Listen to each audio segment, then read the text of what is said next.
Well, hey guys, welcome back. In today's video, I'm going to be reviewing for you all vacation sunscreens. I bought these myself. I've been giving them a try, and in this video, I'm going to give you my honest opinion on how these perform, what they look like, the textures.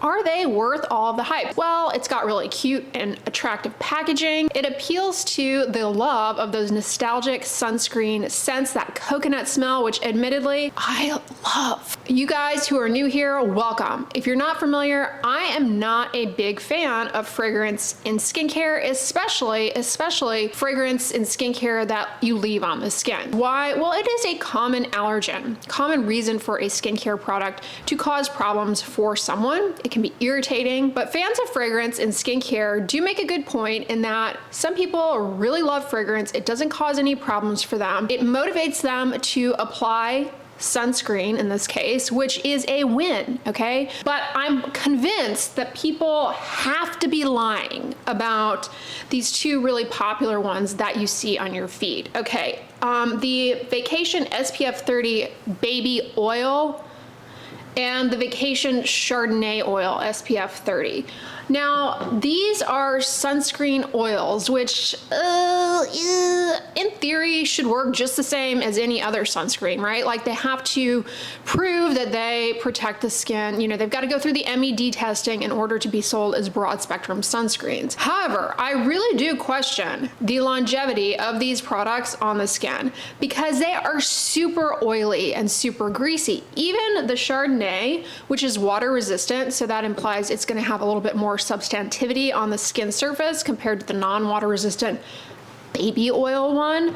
But yeah, I put just the tiniest bit, I mean, not enough, just the tiniest bit on my skin. This is so oily, which is why I'm sitting here pulling my hair out using these going, what? People have to be lying. And why am I being so theatrical about this? Because on this channel, I review a lot of sunscreens and I talk to people about sunscreen all day long, okay? Always trying to encourage sunscreen use wherever possible. And the biggest, hugest issue people have and what they want help with is finding a sunscreen that doesn't feel greasy or oily or make them look like an oil slick. So riddle me this, why are these oils with sunscreen actives in them so popular? And the reason I'm particularly sneery at the baby oil one is it just has a dark history of people slathering baby oil on their skin in order to get more focused penetration of UV rays to get a deep tan, aka injure their skin. And that behavior, you know, from the 70s and 80s back in the day, really caused people to have a lot of sun damage and cause a lot of sun damage that put them at significant risk for skin cancers, which we are now dealing with today, right? So if you grew up in that time, you did the baby oil thing, I'm pretty sure you regret it. At least people I talked to who did that, they regret it. Like they regret the amount of sun damage, but we didn't know back then like we know now. So I just think like this one does smell like baby oil though. If you like the scent of baby oil, you'll like the scent of it. The Vacation Chardonnay oil doesn't smell like Chardonnay, but it is a really nice, almost kind of pseudo powdery light scent. It's pleasant. One of the things I will point out about all of these is the scents are all really nice. I will give the brand that. Like they do right by the scent profile. They're really nice scents. But in terms of their performance on the skin, from purely a do I smell good perspective, they're not really strong scents once the product is on. If you put your nose up to your arm after you've applied these, you can get a whiff, a little whiff, but it's very, very, very light. All right, here's another product from this brand I'm convinced people are lying about liking. A lot of fun, no lie. Like this is slumber party worthy. I can see like if you're having a pool party for your teen, having this at the pool party seems like a lot of fun, right? And would encourage your children to put on sunscreen to reapply it. So I'm in favor of that. The reason I'm convinced people are lying about this product is because, yeah, it's a lot of fun. You get this big mound of foam. This is a ping pong ball version size for your face. You get a big mound of foam, spreads on the skin well. It really feels greasy. It kind of feels almost like you have Crisco on your skin. It's a very greasy formula, which, you know, a lot of people prefer, myself included, prefer chemical sunscreens because it's easier to make a chemical sunscreen, my understanding, that is lightweight and fast absorbing and doesn't feel greasy on the skin. But this whipped one does end up feeling like you have a thick film, emollient film on the skin surface. So for that reason, I found it very uncomfortable. It does spread on the skin very easily. It is water resistant up to 80 minutes. And the fragrance is that nice classic coconut beach scent. So if you're not allergic to fragrance, if you're allergic to fragrance, then none of these are for you, okay? Like this whole brand doesn't even pretend to be for you. But if you're not allergic to fragrance, it doesn't bother you, and you like scented things, the fragrance is pleasant while you're applying it, but it doesn't last. So it's not something that after you've applied it, you're like, ah, I still smell like a coconut. No, this is a chemical sunscreen. This is something that caused my eyes to burn, sting, and water tremendously. Like, I had to get in the shower to get this off of my face to stop the pain and misery. I was in the midst of filming a TikTok video with this on, ironically about mineral sunscreens. This is a chemical sunscreen. And I had to stop and like blot my eyes. And by the time the video was finished, I told the audience like, oh my God, look how my eyes are tearing up. Specifically for me, I think where I got burned is the adherence to my eyelashes. I think I got this coating my eyelashes, and that's really where it backfired. All right, but let's move on to the classic lotion. This, I have to admit, I actually really liked the classic lotion. This is another chemical sunscreen, water resistant, 80 minutes, no white cast. It's a really nice hydrating, quick dry formula, not greasy at all. It's moisturizing, and I think this is one of the best of their whole brand. Now that being said, I put it on my face, and again, watery eyes. So their chemical sunscreens on the face, for me, it's like Trail of Tears. No, thank you. But for a body chemical sunscreen, love this. Great for sport-based activities because it doesn't feel greasy or heavy on the skin surface. In contrast to the whip, which did feel quite oppressive, this is very breathable. So if you're gonna be doing sport and sweating a lot, this is a good option because you do need to reapply sunscreen regardless of the formula every 2 hours while you're outside. And if you're outside participating in sport, you're getting really sweaty. That's really like something people don't like to do, is reapply sunscreen on sweat because it's like, it feels gross, and now I'm feeling overheated because I've got this thick oppressive film on my skin. This is pretty lightweight. Speaking of reapplying in the midst of sweaty sport-based activities, they have a variety of sprays. Now I only bought the SPF 50 face mist. I didn't buy the spray versions of these other ones. This is another one that caused me tremendous irritation to my eyes. Not just the watery eye thing, but it actively dried out the skin around my eyes. Now, part of the appeal of a face mist like this is that it's going to be something that you use throughout the day to touch up your sunscreen, probably like over your makeup or whatever. Like, that's why a lot of people like mist, sprays, etc. However, I hate to be the bearer of bad news. The best, safest, most effective way to use sprays on the face is to actually spray them in your hands and then rub them in.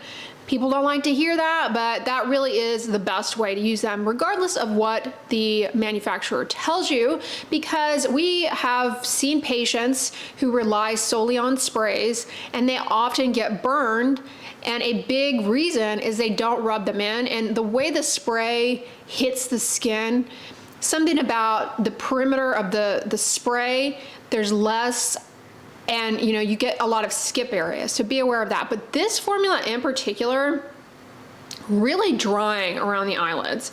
So for something marketed for the face, I really think that this is very irritating for the face. So if you use a product like this, spray it in your hands, rub it in. That's actually the best way to do it. And you want to make sure, if you are spraying it directly on your face, which I don't suggest, if you are going to do that, make sure you close your eyes and you don't breathe in the air, the spray, because it can be very irritating to the lining of your nose, and we don't really know about the safety of inhaling sunscreen. So be careful in that regard. Same thing with their other sprays, which I did not buy. If you're going to use any kind of sunscreen spray on the body, you want to do multiple passes, and then you physically need to rub it in to ensure that you don't get those skip areas. You want to make sure you use the spray somewhere or during a period of time where there's not like a big gust of wind, because the wind will blow the spray all over the place except for on your skin. You end up wasting the product and getting burned. That's another reason why patients end up coming in with sunburn, relying on spray. So I use sprays from time to time. There's a time and a place for them. Like, they tend to be a very quick dry, not greasy at all, but you have to use them correctly.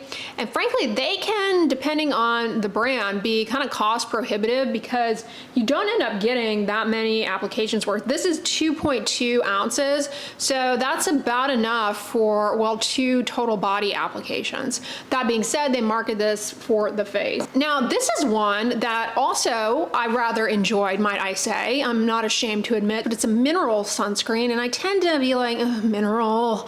I like them, but they can be thicker generally compared to chemical sunscreens, feel heavier, and they often leave a white cast. This surprised me, not thick at all, very, hydrating, lightweight, comfortable on the skin. And I've got it on now with just a little bit of blush on over it.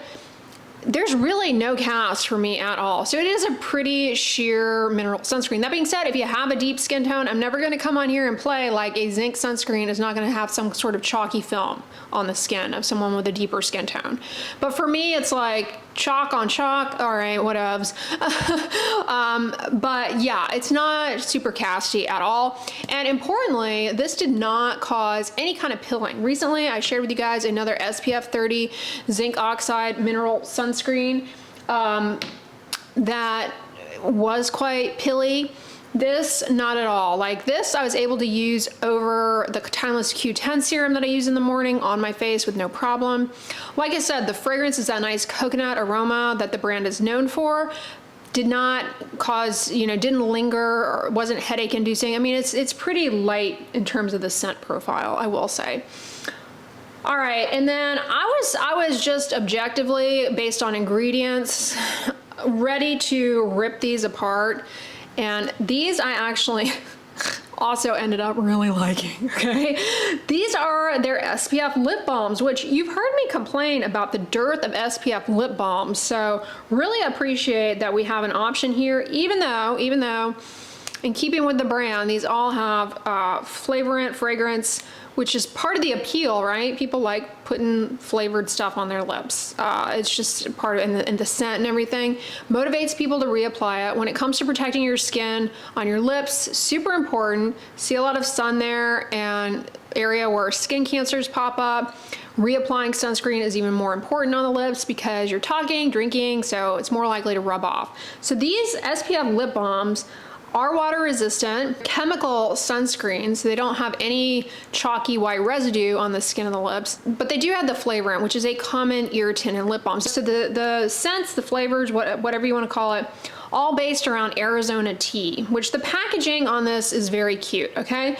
All based around those Arizona tea drinks, which admittedly, I've never really been a fan of the Arizona teas, iced teas. I grew up in South Carolina, so if I'm gonna drink a sweetened iced tea, I'm very particular about it. Why am I gonna buy sweet tea from Arizona when I live in South Carolina? Thanks, but no thanks. No offense to Arizona, but yeah. So I was never really a fan of the Arizona iced teas. But these I have had them, and these get that flavor profile exactly right. That green tea, just like those drinks. Or like Lipton, I think has an iced green tea as well. Very similar. But the Mucho Mango, never had a Mucho Mango beverage from Arizona Tea Company. But I can tell you what I have had, that this is exactly, I mean, it's like, I kind of want to start chewing because it's just like, you know, Pavlovian at this point whenever I smell this type of aroma. Bubblicious, Tropical Tango. Exactly. I mean, this, when I put this on, it brings me back to a bus trip back from like Six Flags. I was always chewing that gum back then. So yeah, it is a very nostalgic aroma for me, but not because of the beverage, because of the chewing gum. I have to admit, I did end up really liking the lip SPFs. They did not cause me any irritation. They are a pleasure to apply. Like, I find myself, you know, gravitating towards them, especially the mango one, because I do really like get happy thoughts whenever I apply it, because it just reminds me of a time in my life when, you know, a pleasant, fond memories, if you will. So for that reason, I rather enjoy it, and I have liked the SPF lip balms quite a bit, and I think they did a really good job with the formula. So all in all, is this brand worth it? Well, honestly, the price points on these are not too bad. You can buy them at Target. I bought them on Amazon with the exception of the whip I bought at my local Target, because they don't have the whip on Amazon. They don't have the lip SPFs though in Target, so go figure there. But I didn't think the price point was too cost prohibitive. They pull off the nostalgic sense well, and I do think for people it will be a factor that motivates them to use the product. A lot of these irritate the funk out of my eyes, except the mineral lotion. Everything here caused watery eyes. So I would say if you want to try one of these for the face and you're willing to gamble with the white cast factor, try this one out. Another word of warning though, I know some of you guys are sensitive to niacinamide, like it burns and stings. The classic lotion SPF 50, the mineral lotion SPF 30, and the classic whip all have niacinamide. The oils, which do not. This mist does not. The lip balms do not. So if you're sensitive to niacinamide, keep that in mind as well. But they all have fragrance. That's the point of them. So if you're allergic, I mean, you know, you're in the wrong video. Have you guys tried these? Did you have a similar experience to me with the burning, stinging of the eyes? Did you go for the oil and did you find it super greasy and like, what am I even doing here? To me, it's like, the thing with the oil is like people are always asking for non-oily sunscreens and then loving a purposely oily sunscreen. It's like, I'm scratching my brain here trying to figure that one out. But if you're on the hunt for a sunscreen for the body, on the end slide, I'm gonna put my recent video all about sunscreens for the body for summer 2024, protect your skin. But if you guys enjoyed this video, give it a thumbs up, share it with your friends, and as always, don't forget, sunscreen and subscribe. I'll talk to you guys tomorrow. Bye.